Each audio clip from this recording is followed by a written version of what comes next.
ஏழுமலையான் கோவில் முழுக்க திடீரென பீச்சு அடிக்கப்பட்ட தீர்த்தம்.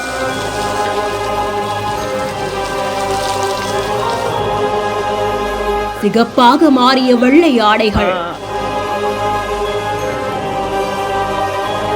சுமார் 6 மணி நேரம் நிறுத்தப்பட்ட சுவாமி தரிசனம். மூடப்பட்ட மூலவர் சிலை.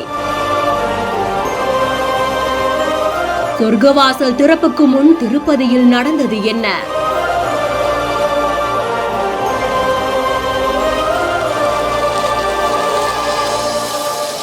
சொர்க்கவாசல் திறக்கப்படும் போது சரியா விரதம் இருந்து அதிகாலையில் திறக்கப்படும் சொர்க்கவாசல் வழியா இறைவனை தரிசிச்சா சகல புண்ணியங்களும் கிடைக்கும், மோட்சம் அடையலாம்னு நம்பப்படுது.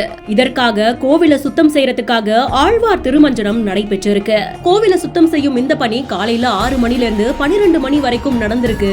இந்த நேரத்துல பக்தர்கள் தரிசனத்துக்கு அனுமதிக்கப்படுறதும் நிறுத்தப்பட்டிருந்திருக்கு. திருமஞ்சனம் நடந்ததுக்கு அப்புறமா கருவறை, ஆனந்த நிலையம், கொடிமரம், யோக நரசிம்ம சுவாமி, வகுளமாதா சன்னதிகள், மண்டப எல்லா இடங்கள்லயுமே தூய்மைப்படுத்தும் பணி நடந்திருக்கு. இதற்கு அப்புறமா பச்சை கற்பூரம், திருச்சூரணம், மஞ்சள், கிச்சலி கிழங்கு உள்ளிட்ட பல்வேறு மூலிகை பொருட்களை கொண்டு தயார் செய்யப்பட்ட கலவை கோவில் முழுக்க பூசப்பட்டு இந்த பிரம்மாண்ட நிகழ்வு நடந்திருக்கு. இந்த நிகழ்வுல அருங்காவலர் குழு தலைவரான PR நாயுடு அவர்கள், முதன்மை பாதுகாப்பு மற்றும் கண்காணிப்பு அலுவலர், துணை செயல் அதிகாரி, அதிகாரிகள், ஊழியர்கள்னு ஏராளமானவங்க கலந்துட்டு இருந்திருக்காங்க. மெய் சிலிர்க்க வைக்கும் இந்த காட்சிகள் இப்போ இணையத்துல வெளியாகி பலரையுமே ஆச்சரியப்படுத்தியிருக்கு. இது பத்தின உங்களுடைய கருத்துக்களை கமெண்ட் செக்ஷன்ல சொல்லுங்க. மேலும் செய்திகளுக்கு பிஹைண்ட் நோட்ஸை ஃபாலோ பண்ணிக்கோங்க.